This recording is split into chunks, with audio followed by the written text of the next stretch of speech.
Cook County Sheriff's Office is one step closer to searching a Northwest Side apartment building where serial killer John Wayne Gacy may have buried bodies or other evidence, a sheriff's spokesman said today.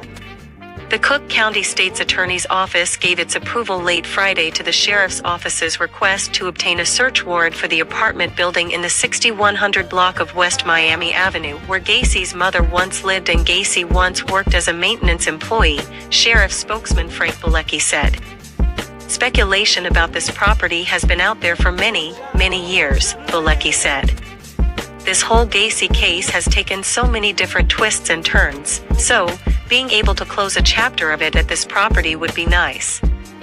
The site was previously investigated after a retired Chicago police homicide detective tipped authorities to the fact that he had seen Gacy in the yard with a shovel in his hand at 3 a.m. one morning in the 1970s. That dig, in November 1998, turned up a glass marble and a flattened saucepan, but no bodies, according to Tribune accounts of the Chicago police excavation. Sheriff Tom Dart returned to the Gacy case in 2011 when he exhumed the skeletons of several unidentified victims in the hopes DNA could help identify them. The inquiry led to the identification of one victim, William George Bundy, a Chicagoan who disappeared at age 17. At the time, Dart said detectives assigned to the Gacy investigation were considering a number of other investigative avenues.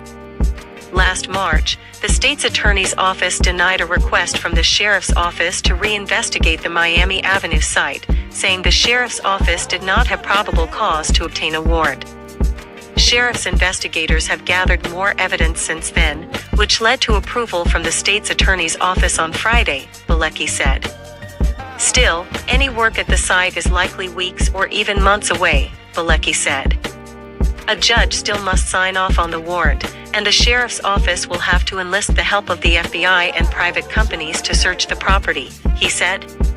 The work will be relatively non-invasive, Bilecki said. Investigators will use devices that scan the ground for anomalies, he said. If any are found, a small hole will be drilled in the ground at that spot, and cadaver dogs will then sniff that spot, he said. We're not going in with backhoes and the whole 9 yards, Bilecki said. We don't expect to be there more than a day. Gacy was convicted of the murders of 33 young men and boys in the 1970s, all but one of them strangled, many of them recovered in his crawl space. He was executed by lethal injection at Stateville Correctional Center, near Joliet, in 1994. What brought sheriff's officials back to the property was that, during the 1998 dig, only 2 spots were excavated even though radar surveys of the property reportedly detected more than a dozen anomalies under the ground. That raised the suspicions of the retired detective who initially tipped police to the Gacy connection, Bill Dorsch. He provided the Tribune a letter from the radar company saying the initial dig was incomplete. In a proper investigation, the letter said, the authorities would have been more willing to excavate any possibility. Dorsch, who retired in 1994 from the Chicago Police Department after 24 years, recalled that one day at 3 a.m., as he came home from work, he saw Gacy with a shovel and they chatted briefly. After Gacy's arrest, he called sheriff's officials with the information about him, assuming officials would investigate the tip and potentially excavate. That apparently did not happen until the 1998 excavation.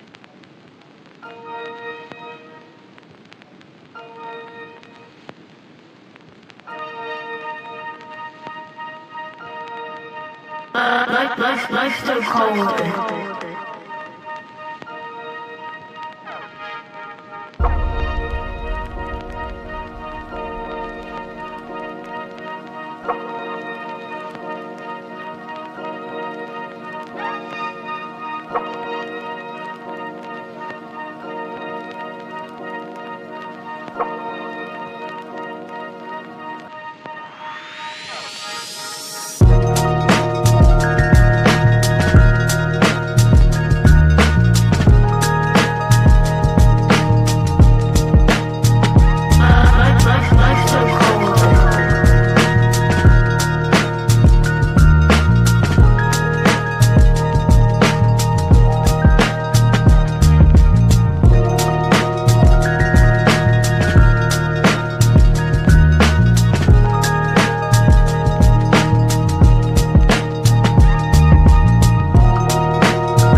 He was known as the Killer Clown. John Wayne Gacy murdered 33 young men and was executed in 1993. But we're learning the Gacy story may not be over. New details of the investigation have only recently come to light and may show Gacy didn't act alone. 33 years after his arrest, there are still lingering questions about John Wayne Gacy. Terry Sullivan was on the prosecution team.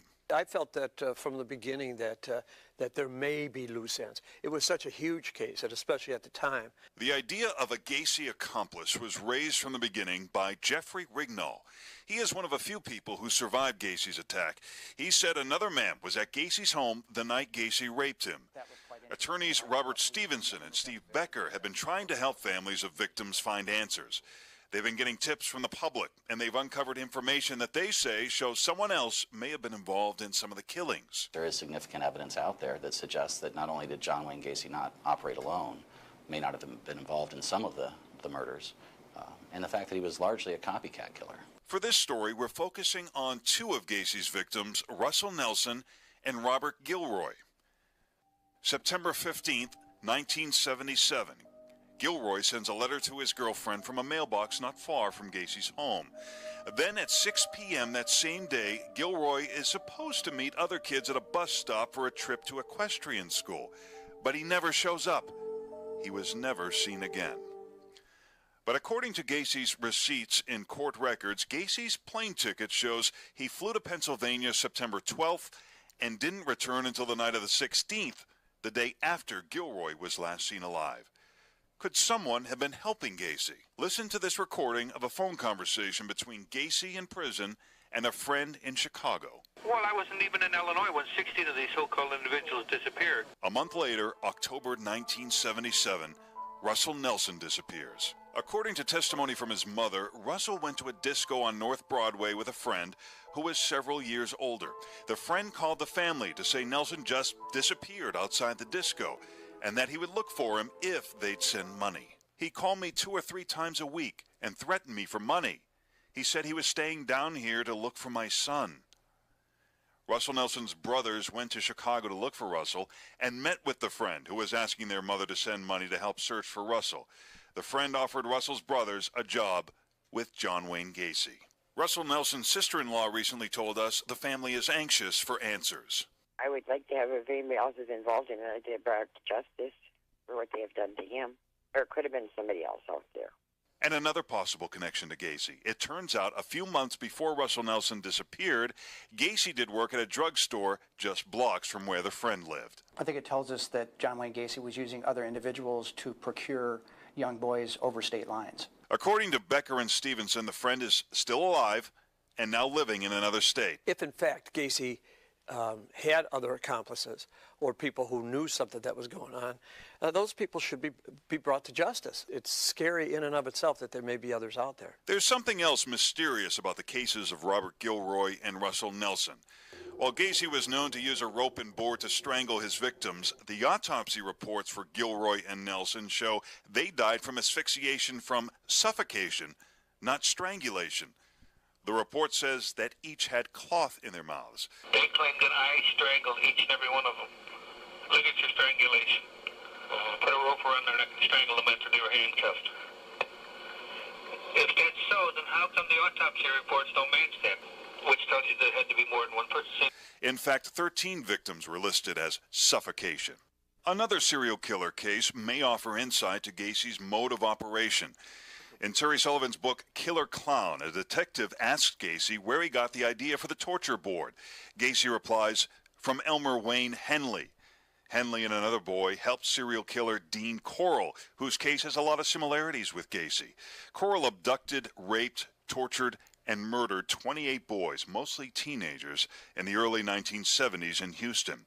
He often used handcuffs and strangled his victims. They do follow Corll's mode of operation almost identically, and one of the most significant parts about Corll is that he used 2 much younger individuals to assist him in gathering up and luring in his victims. Nothing as far as killing or recruiting or bringing, we had no evidence of that. We thought about it, but we just never saw any evidence. Gacy's defense lawyer, Sam Amarante, says he doesn't believe any of it.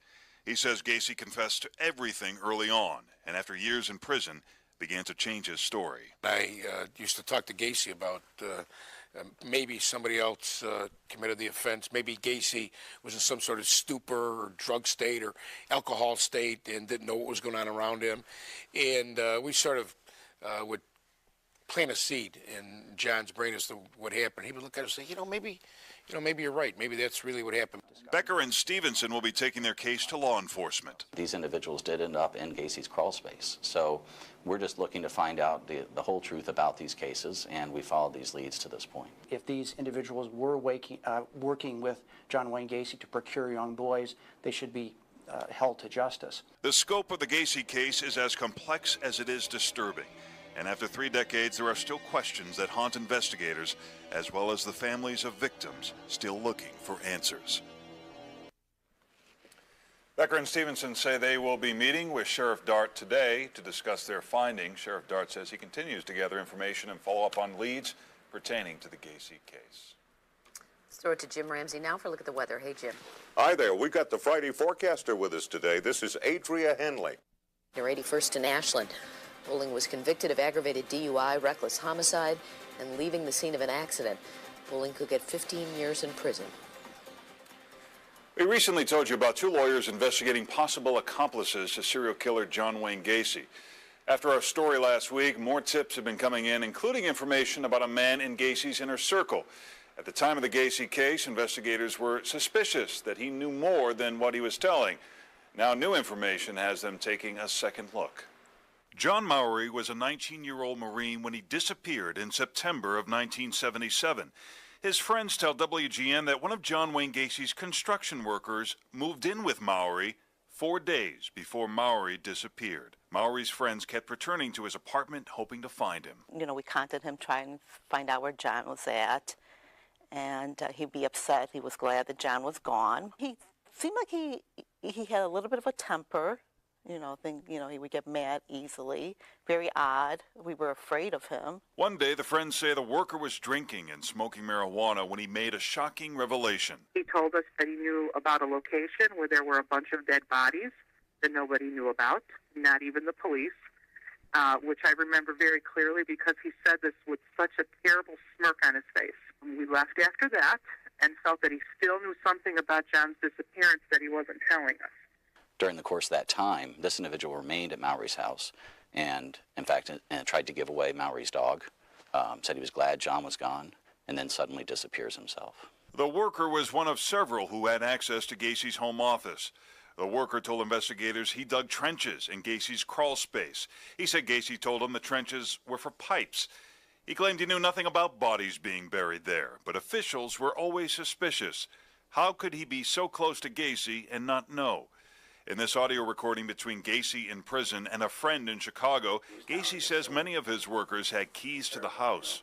We already know that were involved in the case. They all had keys to the house. In fact, they used the house when I wasn't in town. And none of them got locked up. Nope, they're still free. The friend who made the audio recordings has this picture of Gacy's home that Gacy painted in prison. He says the man peeking around the corner is the worker who helped dig the trenches that you can see depicted in the painting. A man who survived Gacy's attack, James Rignall, said another man was in Gacy's home when Gacy raped him. Rignall's description matches that of the worker. Gacy was arrested but never prosecuted, and then Gacy went on to murder 4 more young men. But prosecutor Terry Sullivan says they could never find strong evidence for the worker as an accomplice. We did have suspicions that at least one was working with him. We couldn't get him to admit it, but he had gotten so far as to be down in Gacy's crawl space. We really couldn't crack him or prove by any scientific evidence that in fact he had anything to actually do with the actual killing. That worker served time in prison for a crime unrelated to the Gacy case and is once again living in the Chicago area. We're not using his name in this story because he's never been charged in connection with the Gacy case. Attorney Stevenson has met with Sheriff Tom Dart and asked him to reopen an investigation of this case, and the Sheriff's Department says they will look into it. Robin? Thanks, Larry. The horrible truth to suburban contractor John Gacy's rambling statements to police last week is becoming more and more evident with each passing day. 6 more bodies unearthed from the basement crawl space of Gacy's Norwood Park Township home today, bringing to 15 the number found there since Friday. Des Plaines and Cook County Sheriff's Police investigators arrived first thing this morning to resume their search. The big white wagon, which has been used to transport bodies from the northwest suburb to the morgue, Fishbein Institute, pulled up early today and stood waiting outside the house while more digging went on inside. Also on the scene, crowds of onlookers, the curious, many of whom have stood to death watch for days. By late today, just about all the hollow spaces in the house had been opened up for the searchers, floorboards and ceiling panels pried loose and carted out to the huge bin just outside the front door. Most of the attention has been centered on the 30-inch dirt crawl space, similar to one we photographed in a house near Gacy's. This is where 12 of the 13 bodies were buried. Searchers are being hindered by water, which keeps filling in their holes, a water problem which Gacy had used as an excuse to have trenches dug in the crawl space. Employees who did the actual digging said they thought drainage tiles were to be buried, not bodies. We did make the recovery 6 additional bodies, which brings our count up to 15 at this point in time. 3 of the bodies that have what we would consider strangulation cords or ligatures around their necks. Now, all these bodies appear to be in the same state of decomposition. That's something you'd have to ask the doctor. He's eminently qualified than I am. I would say yes. How long we've been in? About 15 minutes ago, the sight of familiar body bags being carried from that house today, 6 more in all, bringing the total to 15 found since Friday. Those officers not at the scene are gathering dental records and x-rays of teenage boys missing from the Chicago area since 1974. They're also combing payroll information from Gacy's contracting business and contacting former employees to make sure they're all alive. So far, all are. Adding to our report yesterday that other than the former employees, many victims may have been male prostitutes or homosexuals who came to Gacy's house willingly. Sources tell me today that Gacy used to cruise Bughouse Square, the homosexual pickup point between Clark and Dearborn on Chicago's near North Side, as well as several other Northwest Side bars. For that and other reasons, authorities believe most of the victims came from Chicago, where Harold Thomas, commander of the Police Department Youth Division, today defended the department's record in missing persons cases.